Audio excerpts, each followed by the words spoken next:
Chapter 2. WPC Helen Grace looked at herself in the mirror.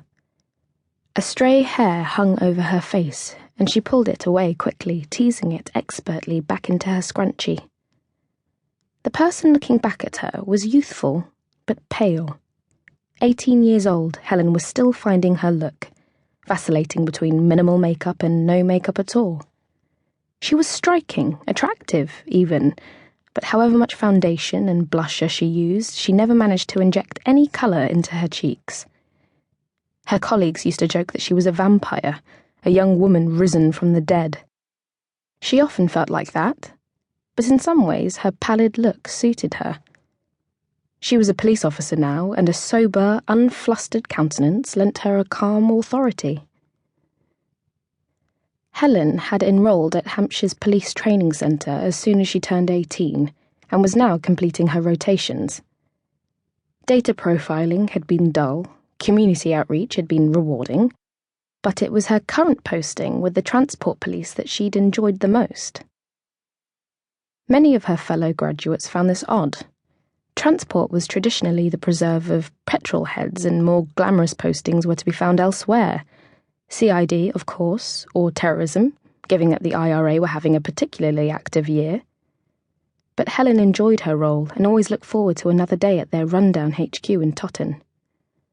She was a fish out of water, for sure, a quiet, efficient woman in a sea of boisterous, old-school males. But you had more independence here, and there was more variety in your work. You never patrolled the same beat twice, and each day was different. And then, of course, there were the bikes.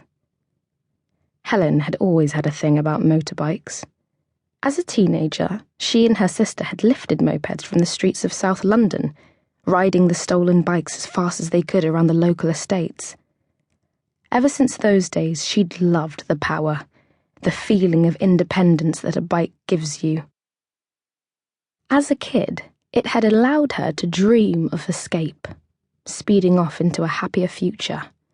And as a young adult, she'd relish the solo nature of the experience. Just her and the elements, the wind coursing over her as she pushed her bike to the max. With the bike came the uniform. Donning the standard police outfit had given Helen a thrill, but the transport uniform was even better.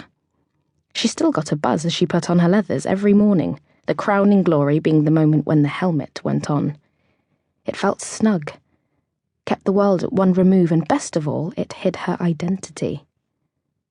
Once she pulled the visor down, she became a number. No one could see her face. No one could recognize her. No one could tell if she was a man or a woman. She was completely anonymous. Which, given her history, was exactly how Helen liked it.